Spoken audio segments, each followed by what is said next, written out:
Over a year ago, I sensed God calling us to consider what is next for Geyer Springs. I had a deep desire to hear from God and lead our church to join Him in His work.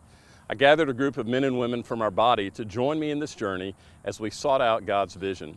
As a vision team, we took the time to walk through the Henry Blackaby study, Experiencing God. I wanted us as a team to be spiritually prepared to hear clearly from God regarding what was next for Geyer Springs. After months of preparation, meeting, and praying, we believe God is calling us to Vision 2020. Vision 2020 has three components, best summed up by the words expand, enhance, and engage.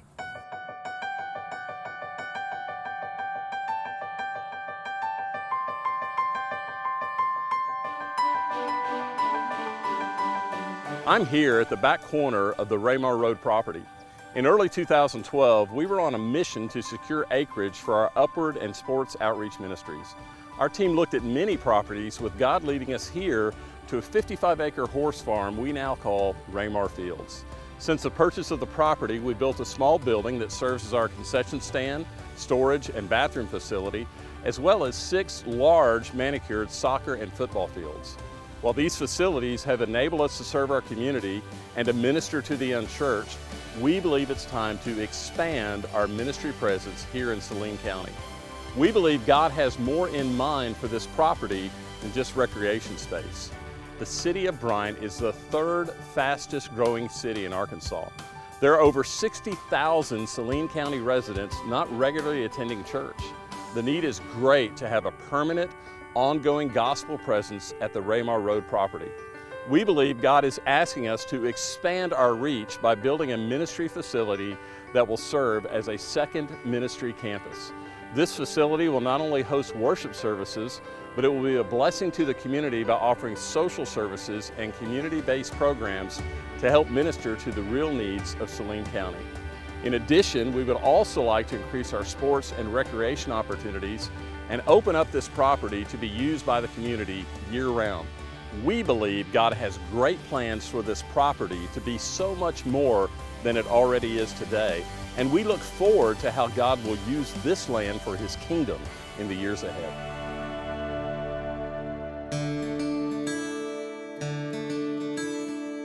We first opened our doors on Interstate 30 in the spring of 1992. Our plan at that time was simply to be a multi-site church, one church in 2 locations. As time went on, it became obvious that God was opening the doors for us to relocate, and in 1997, we began construction of a worship center, offices, and education space. In November of 1998, God moved us permanently to our current location. We're blessed to have such a great worship facility as week after week we see people fill our lobby and pews ready to worship and grow in Christ. 2 additional building projects have added more space for preschool, children, and adults. We currently have all the space to meet our needs. However, we feel like God is asking us in Vision 2020 to enhance the inside of the worship center, lobby, and the gathering spaces that serve our blended and modern services. 21 years of wear and tear is becoming evident, and although our facility staff has done well to maintain this building, it's time for a facelift. Enhancing these areas of our facilities will not only improve our appearance, but will also improve our ability to have stronger biblical community as we create spaces for conversation and connection. By keeping our environment current, we're demonstrating to every guest, member, and our entire community that we have a passion for people and their needs.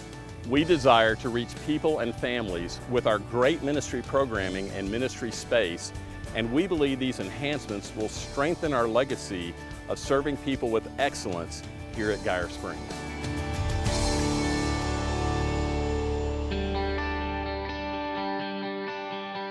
In October of 2012, an associate on our staff asked if we'd ever thought about serving Knollwood, the large mobile home park community less than a mile to our west. Fast forward 7 years and you can see how God has provided a ministry facility within the park called El Centro, numerous volunteers, ministry events, and a thriving Christian community that is seeing people come to Christ. In 2017, the ministry done at El Centro led to the planting of a Hispanic church pastored by Francisco Gomez. That congregation meets weekly on our campus. In the summer of 2015, God led Geyer Springs to purchase a church building on Scott Hamilton, just off Baseline Road in southwest Little Rock. We felt God was leading us to place a church planter in this building and see this older, dying church come back to life with children and adults worshiping and serving the community. Today, the Mercy Church and Pastor Scotty Long are thriving in this community as they share the gospel and minister to their neighbors. Our Hispanic work and the Mercy Church both came from a desire to overcome lostness and be involved in church planting.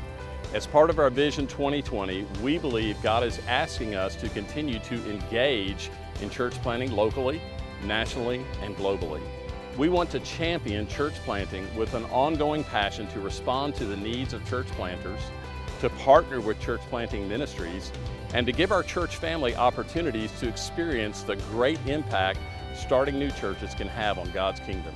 We believe our vision can't just be about ourselves. God has called us to engage with others to impact not only Central Arkansas, but our nation and the world.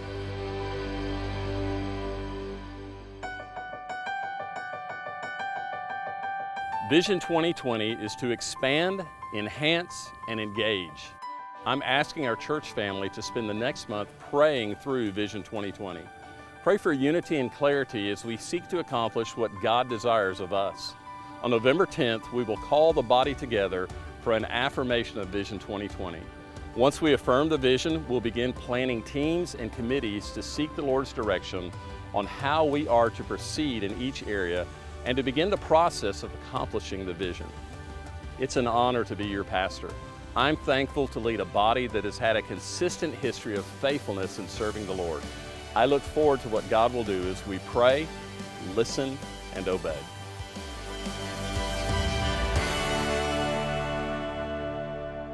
Well, good morning. If you're a guest with us this morning, you can tell it's a little bit of a different day around here. A lot of folks are in blue jeans that aren't normally in blue jeans. You see a lot of serve shirts and love your neighbor's shirts because today is a day of service for us. Day of going out, loving our community, meeting some very practical needs, and opening more doors or opportunities to advance the gospel. So we thought it was fitting today, as our vision teams have been working for the last 18 months, we thought today was a fitting day to roll out the vision simply because it fits with what we're doing today. We're about getting outside of these walls and about doing all that we can to get the gospel message out. So we thought today was a good day for that, and I want to take some time this morning. You've heard most of the vision laid out there in the video, but I want to take some time this morning and kind of walk through each piece of that and kind of lay that out for you. As you leave this morning, you'll receive a brochure that has that, so you note-taking eager beavers don't have to try to write down everything I'm saying. You're going to get a brochure as you walk out the door this morning. 3 years ago, when I became your pastor, leading up to that time and talking with the committee, I began to think about vision, that it was time for us to say, well, what's next for Geyer Springs? How are we going to move forward? One of the many things I looked at was the age of our church. You know that we had our 75th anniversary about 3 years ago, and in some of the study I did, I found that the average lifespan for a church is 92 years, unless they do significant things, move in significant ways, and do more than they have just done. And it doesn't take much to figure that out. You can look all around our city and see churches that are doing things the way they've always done them, and many of them, not just in our city, but all around the nation, many of them have died or are in the process of dying. And I would say to you that our vision team took that to heart, and our vision team really thought about, okay, what is next for Geyer Springs? What do we need to do? What do we need to be doing? Where is God working? How do we join him in that work? And they walked through that process starting in May of 18, and they began to walk through that process. You heard me say in the video that the first thing we did is we spent the entire fall of last year walking through experiencing God. Many of you did that as well. About 400 of you picked up the workbook. You worked through that.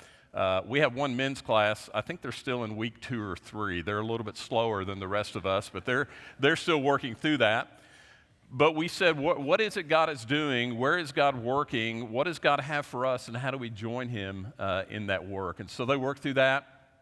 Then we spent the remainder of the fall and into the spring and all the way into this summer just praying, studying, seeking, a lot of discussion, a lot of time together just figuring out, well, how do we determine what it is that God wants us to do, and how do we then bring this to the church? That vision team was selected. It wasn't handpicked by me. I went to all of our directional team, which would include John with our worship ministry, Curtis with our discipling ministry. I just asked our team, hey, who do you see in your area that is really engaged here, really plugged in here, that is visionary? Who do you see in your area that knows how to pray? Because we need people who can really pray and seek the Lord in this process. And we mined through several lists of names and then finally refined it. Let me introduce to you, just so you'll know who they are, so that if you have any complaint about what I'm about to say, you can go to them.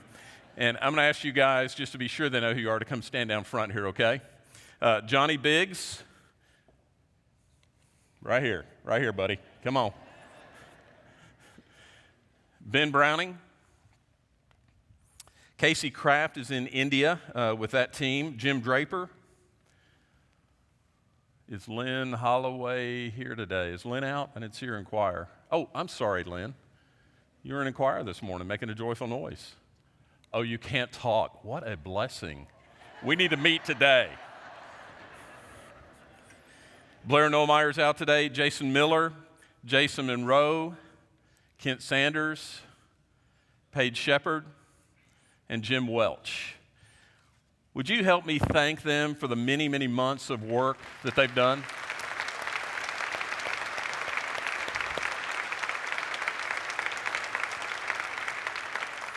Now, while they're standing here, on a serious note, you're going to have opportunity to come to some town hall meetings and ask questions and all that. But if you personally know one of these folks, you are more than welcome to dialogue with them, to ask them questions.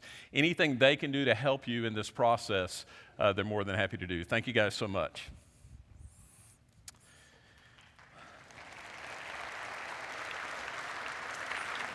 When our vision team was nearing the completion of their work, of course, they brought that vision to the directional team. Then it went from there to our entire staff team. And then last week, we rolled that out with our deacons. So several groups have been part of walking through this process with us. But let's kind of take and break down the three components. Let's start with the key one, and that is expand. Why do we want to expand? We want to expand simply because we want to reach more unchurched people. You can look at all the studies. New works typically grow much faster than existing works. One thing that's peculiar for us as Geyer Springs, if you've been here for a lot of years, for many, many years, Geyer Springs grew as a regional church. We were known not just in our city, but around the region. We had people driving in from a lot of areas pretty far off that you wouldn't consider doing today. And we grew as a regional church. But in the last decade or more, that time has kind of passed. There are very few regional churches anymore. Most churches are more neighborhood-based. It doesn't necessarily mean they're in the middle of the neighborhood like we were before we moved here, but they're in close proximity to neighborhoods and communities, and that's why people are drawn to them. We know that new works grow faster. We know that smaller works in close proximity to a community also grow faster. And we know that for churches that are really growing and that have strength, a lot of that strength comes from multi-site locations. Now, let me pause there and say this. Let me ask a question. How many of you have been at Geyer Springs 20 years or more? See your hands. Okay, a lot of you. Guess what? For all of you that just raised your hands, being a multi-site church is not new. We were a multi-site church from 1992 to 1997 when we built this facility that we're sitting in today. We had two locations. We had our Geyer Springs Road location.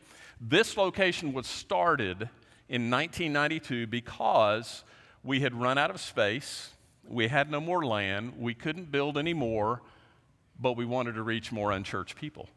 And so we sent a group out here. We built the initial building that's now called Sanders Hall, and we started a second location in 1992. And from 1992 to 1997, we ran both of those locations.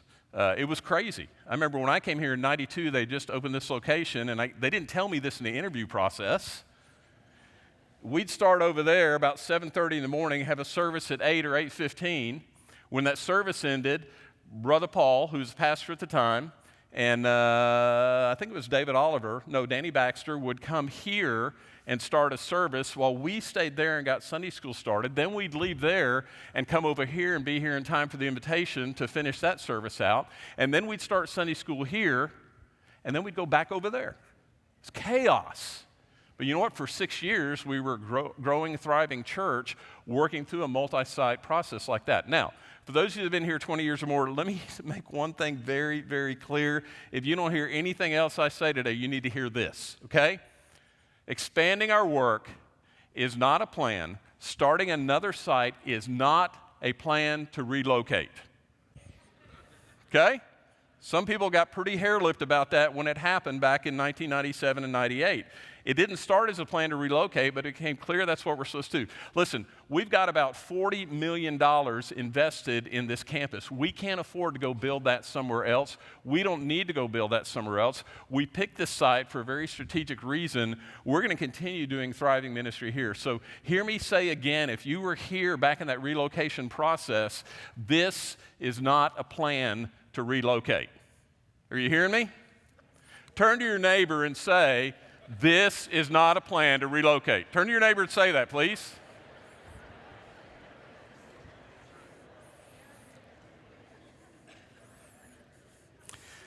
The location we're at is a prime location for ministering to at least 3 cities and 2 counties. We're in a great spot. Okay, so this is not a plan to move once we build out there. Well, why Raymar?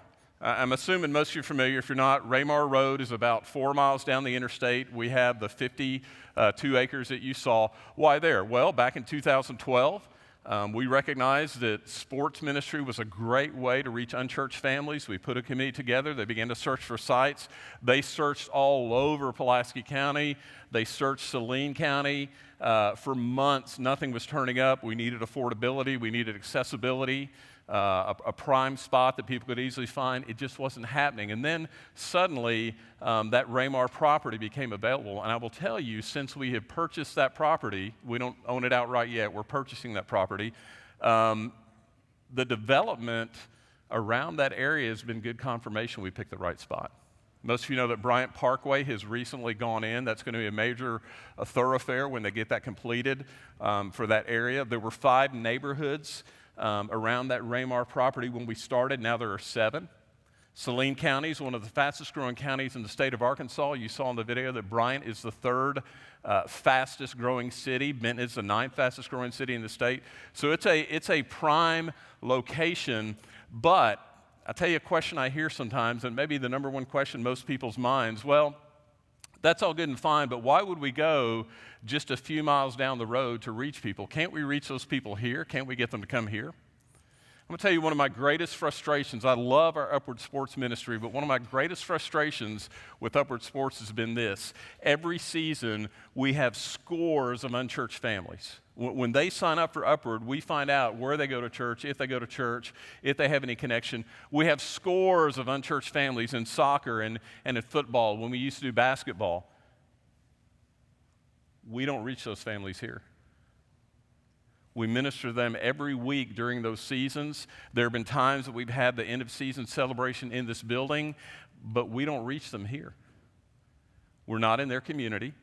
They don't see us. Most of them live in Saline County. They don't see us as part of their community. And quite frankly, and you know this, some of you who are new to Gar Springs know this because you've said it, our size is intimidating.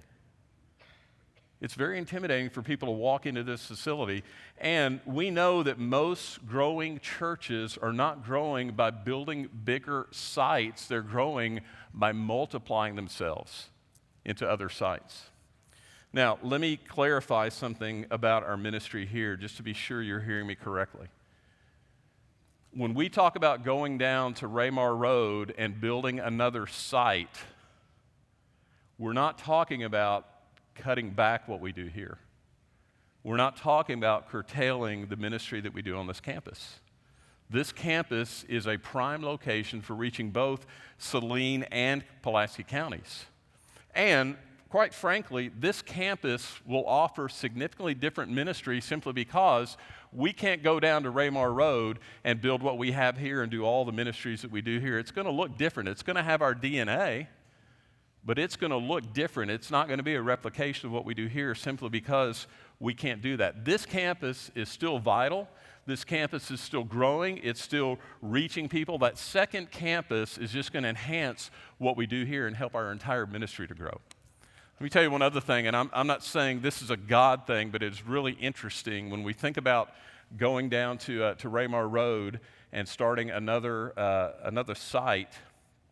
Pastor Jason heard us talking about our church and how it started. You may not know this, but about 78, 79 years ago, a church called South Highland made a decision to go plant a church in another part of town to reach more people. Jason heard that and he thought, I wonder where South Highland is. So he got on the internet and got on Google Maps and he found South Highland and he looked, and the distance from South Highland to our old Geyer Springs Road location is 4.3 miles. You know what the distance is from here to Raymar Road? Exactly, 4.3 miles.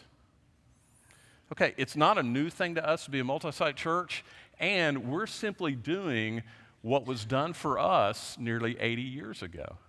We're saying here's an area of the city that we can't fully impact from where we are, so we're going to go and we're going to plant something in that part of the city. Okay? So that's the expand piece. Let me use that to lead us into the enhance piece. This is still a vital place, a vital ministry. It is going to be for years, but we recognize as we looked here that at this location, we've made major investment. There's been a lot of sacrificial giving. Some of you have been giving to building programs for the 50 years you've been at Geyer Springs. We're constantly doing something and expanding and growing. There's been a lot of sacrificial giving. There's been good stewardship of what we have, of our finances, of our buildings, our facilities. So we've made a major investment here. I've said we still reach families in both Pulaski and Saline counties. We picked back prior to 92 when this location was determined, we picked that intentionally on the I-30 and the 430 corridor. It was very intentional because we wanted to continue to minister to Pulaski County, but also have the opportunity to minister to a growing Saline County. This will continue to be our base of operations for Pulaski County and also for Saline County. Some people will come here for what we offer here. But here's the problem that we looked at with this location. While we would say this is still a prime location for us, we're still moving forward at this location, there's a problem when you walk in the main front doors and come into our worship center. And that is, if you're a guest, you see some things that we have learned to overlook. In fact, I don't know, that may have offended you in the video, the shots of the carpet and the paint needs and all that stuff, but the problem is when you walk in, this is our main focal point, our main area that guests come into, and it doesn't really say that we're all about excellence. It doesn't really say that we're doing everything we can to fully engage people and to have an excellent and welcoming environment. Do you realize that this worship center that you're seated in today has been untouched? Every other area of the building has either been built or renovated within the last 20 years. This worship center has been untouched, except for one thing. Right after I became pastor, the first week, I came and sat down right here on this front row with Joe Staton because he has the checkbook, and Randy Wolf, our architect, and I looked at this and I said, you know what, guys? I hate that people see this every week. This is horrendous. And so we did renovate the front of the worship center here. Everybody loved it. It looks great. But the rest of this has never been touched. And when people walk in and they see dingy and they see shabby, and listen, if I'm offending you because you gave sacrificially, I did too. I did too. This is our church. We've all had a part in this, but when people come in, they see dingy, they see shabby, they see old, they see dated. That doesn't necessarily communicate to them this is a vibrant, thriving community of believers who are continually striving toward excellence. So our committee said, hey, we really need to address this issue. And I'll be honest with you, it's really hard for me because of all the different mission points I've been at in the world and seeing what they can do with a lot less than what we spend. It's really hard for me to think about spending money on us. but we do need to update and we do need to refresh. Think of it as if it were your home. In your home, if you went 20 years without replacing the carpet, without painting the walls, maybe you wouldn't notice it, I don't know, but I think one day the light might come on and you think, man, this place looks kind of rough. We need to spruce it up. So that's all we're saying about here. We're talking about the main lobby out here. We're talking about the foyer area. And then, of course, the worship center. Just refreshing and improving. One of the reasons we want to improve that area out there is to make it more community friendly. To have areas where people can sit and converse and people can engage with one another. Clearly in here, you know what the needs are. Carpet is a need. That affects this beautiful, I think it's called cornflower blue pews. That would be a need. Paint would be a need, all those things. Don't quote me on this. There are going to be some things I say today that I can't really speak to definitively because we're going to have committees that make these decisions. But when we think about the lobby area, we're thinking about new furnishings, more comfortable furnishings. We're thinking about the possibility of moving the coffee shop down where it's more accessible to people, where they can sit over a cup of coffee and have dialogue. The venue upstairs, those of you that worship in the venue know that when that service is getting out and people from here are trying to get to Sunday school, it is a major bottleneck up there. We can't even find the guests that are there because there's such a crowd in that place. We're talking about redoing the entrance there. But several things that we can do to enhance what we're doing here and to make it clear that we're all about excellence and we're going to move forward. We don't want people coming to our buildings and say, well, they're not doing much, they're not doing anything new, it's just an old church. We want to enhance our facilities and what we're doing here. All right, the third part of our vision is to engage. This is not new to us. We have been doing this. We just felt like it was important to write this into our vision, to write this into our DNA. We've been doing the engagement piece. Several years ago, those of you who were here at that time know that Otter Creek Baptist Church, back here in the neighborhood behind us, was a dying white church in a neighborhood that was predominantly 65% African American. And we helped work with that church. We walked through a process with them, and it is now a very diverse church, a very blended church with the second African American pastor in that church, and it's growing and it's thriving. We wanted to do what we could do. We knew we couldn't reach that community, but we wanted to do what we could do to help them reach that community. You saw in the video Knollwood. Knollwood simply started by one of our staff guys saying, why aren't we reaching that community? Well, it was a predominantly Hispanic community. We didn't know the language, we don't know the culture, we don't know the customs, but we said, you know what, we can go down there and just dive in and start ministering to their needs. And as a result, there is now a thriving Hispanic church. They'll be meeting at 11 o'clock up in our choir room. The church over on Scott Hamilton off Baseline, you recall that we purchased that building. That was an area that we would not be able to reach, but we said we can do something to help somebody reach the people in those areas. And Scotty Long and Mercy Church are a thriving church. They're ministering to the needs of the community very effectively. They're reaching people with the gospel message. In our budget every year, Pastor Jason oversees the mission part of our budget. We support church planters in our area and all over the nation because we want to do whatever we can do to help get the gospel message out. Here's the thing. God's kingdom work is not just about us. God's kingdom work is not just about us. We're part of a greater work. We can't do ministry in every part of the world, in every part of our nation. We can't even do ministry in every part of our city. But what we can do is we look around our city and we look at areas that have need. We can say, you know what? We're going to partner with kingdom-minded ministries, people who have the right doctrine and theology that we can work alongside with, who are working in areas where we can't work. We want to ask the question, who can we help be successful? Maybe they've got the right ministry strategies, but they don't have the resources. Maybe they've got a part of the city that's untouched, but they can't do it alone. Who can we come alongside and help them to be successful? Why is that important? Because that's what God calls us to. Why is that important? You know, one of the things I discovered about dying churches in reading and studying, one of the major characteristics of dying churches is they are inward focused. I want to tell you, as long as I'm the pastor of Geyer Springs, we're not going to be a dying church. We're not going to be inward focused. It's not just going to be about us. We're going to be a part of the greater work of the kingdom.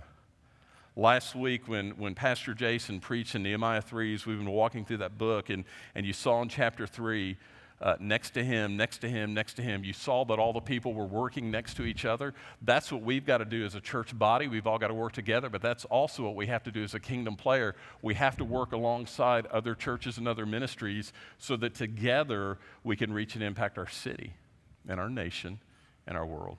Let me give you one example, and I'll wrap this part up. One example, what does that look like in the future to engage? I've told you what we've done in the past. What does that look like in the future? Here's a prime example. South Highland, our mother church, the church that had the vision to start us nearly 80 years ago, South Highland, for lack of a better term, has recently died. They dwindled. It was an older, again, white congregation in a predominantly African-American community. South Highland, about a month, 6 weeks ago, basically turned over their building to the state convention. Now, in the last year, while they've been trying to figure out what they were going to do, the state convention brought in an African-American church planter to South Highland. From January to Easter, he had reached 70 people. Isa is a phenomenal evangelist. He's constantly thinking of new and creative community ministries to do in order to engage people. And from January to April to Easter, he reached 70 people. He's still there using that building. But at some point in the future, we're probably going to have to ask, hey, this is our mother church. This is a church that had the vision to start us. This is the reason we had the vision to go down here and start something else. Maybe we need to not only reach forward, maybe we need to reach back and be a part of helping that new congregation, partnering with them and helping that new congregation become a thriving congregation. 70 people and one church planter are not going to be able to have all the resources they need to make that thing go. But the state convention has told us, has identified in that area of the city, there's no other church that's effectively reaching people. So as we think about engaging areas of the city and working with kingdom-minded partners, that's an area we'll have to address in the very near future. So our vision is to expand. That's primarily looking toward Ramar and saying, what can we do with this property that God has given us, and how can we use that and leverage that to reach people that we can't reach here? Our vision is to enhance, to say, hey, we're very committed to what we're doing here. We're excellent in ministry. We want to be excellent in what it looks like as people walk in our doors. And then our vision is to engage. It's not just about us, not just about this site, not just about that site. It's about working with, using great discretion and wisdom from the Lord, working with other partners, other churches, other ministries that are effectively engaging people with the gospel of Christ and coming alongside them where they have need and saying, what can we do to make you successful? Now, just for you, here's the timeline moving forward. What are we going to do with this vision? The first thing is, in your bulletin this morning, you received a card, Pray for Vision 2020. I'm asking the church to spend the next 30 days in prayer. Some of you fast. That would be good to do, connected to praying for Vision 2020. But I'm asking you to spend the next 30 days, and this is just a guide, the next 30 days praying and asking God, is this the vision? Listen, it wasn't my vision. It wasn't the vision of this team. We spent a lot of time seeking the Lord and saying, hey, this is what we're sensing, but is this your vision? Is this what we're called to do? We need the body to pray that same thing and pray that same way. God, is this a vision that you have for us as a body moving forward? On November 3rd and 10th, that's a little ways off because we want you praying first, but on November 3rd and 10th, we will have town hall meetings at 5 o'clock. November 3rd is probably when the majority of people will come, that first meeting. So we're going to have our town hall meeting at 5 o'clock on the 3rd, followed by our monthly prayer gathering. We're going to pray through this vision. And then on the 10th, in case you didn't have opportunity to come on the 3rd, there'll be another opportunity on the 10th to come to a second town hall meeting at 5 o'clock that night. And then, I said it wrong in the video, I said November 10th, but November 17th is when we'll actually affirm the vision. Let me explain what I mean by affirm the vision. It's not a vote. It's not a, let's see, okay, we got 75, 80%, we're good to go and move forward. No, we want to hear from the body.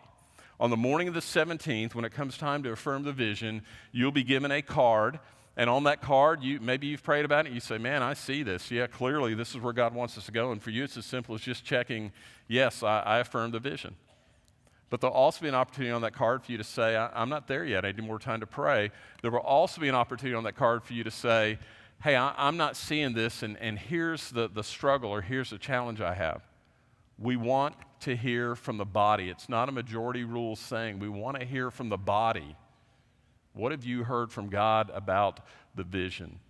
Do you see that God is in this? Do you see that we should proceed? Now, when the vision is affirmed on the 17th, what that means is we haven't made a decision at that point to run down and build a building over the Raymar Road property. What that means is when the vision's affirmed, we will then have to appoint some committees, some teams in each of these areas. There'll be one team that will have to say, okay, what's got to happen at Raymar? What does that building look like? It's not just a church, not just a worship center, it's a community ministry center. What does that look like? How big does it need to be? What needs to be a part of that? There'll be a team that will have to work on what are we doing here? What needs to be enhanced in our facilities, and what does that look like? There's teams really already working with the engage part because we have a community ministry and a missions team that works with that, but we'll have to look at all these areas, and then sometime after the first of the year, some of those teams will take longer than others. We'll come back to the body and say, hey, here's the strategy, here's how we're going to flesh out the vision that God has given us. So on the 17th, you're not voting to move ahead and build a building, okay? That will require a church vote. On the 17th, all you're saying is, hey, we understand, engage and enhance and expand. We get that, and we feel like that's what God has next for us as a church body, and then we'll move ahead from that point. Now, no time for questions today, clearly, not the right format for that either, but I need you to start praying. I need you to really ask the Lord about the vision. I need you to pray for the unity of the body. Just like we've been looking at in Nehemiah, we've all got to be in this and working together to accomplish what God has for us. Let me share one last thing with you before I close. And to me, this so summarizes the attitude and the mindset we need to have. Our India team met at 4 o'clock Friday morning to make their flight. And their flight, I believe, was at 6:30. They were supposed to, and it didn't happen, which is not unusual here. They had to make the connection in Dallas. The Emirates flight leaving Dallas for Dubai left at 12:15, which means the doors closed about 11:45. Flight after flight was canceled. Long story short, they get to Dallas at about 11:15, so they have 30 minutes to get off the flight, go get their baggage, go to another terminal, go through security, check in, and get on the plane. It's not possible.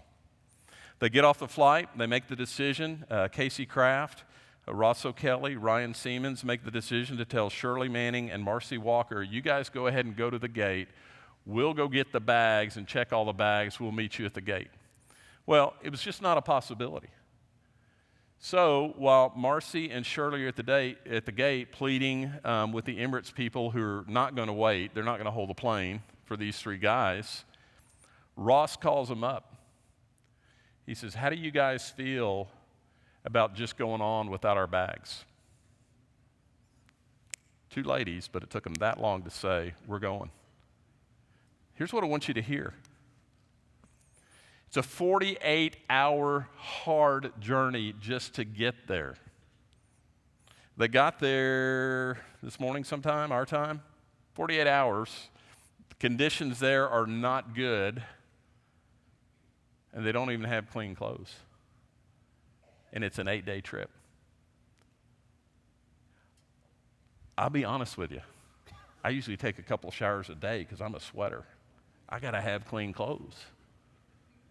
I told Jason this morning, if I was with a team, I'd have just gone along because I don't want to look like the guy. But I don't think I could have made that decision. You know what impressed me about that team? They made the decision, God called us to go to India and share the gospel. Those people need to hear the gospel. Our inconvenience doesn't matter. Whatever sacrifice we have to make doesn't matter. Here's what one of them said. It's more inconvenient for people in India to go to hell than it is for us to go without clothes and all the comforts that we want. Now, I'm not trying to be over dramatic here, but I'm just going to tell you, if we're really going to be the church that God has called us to be, there's going to be some inconvenience. There's going to be some sacrifice of comfort. There's going to be some sacrifice. It's just part of it. And as I texted back and forth with them as they were making that connection, getting on that plane, I thought, man, may their tribe increase and may it start with me. A willingness to do whatever it takes to advance the cause of the gospel.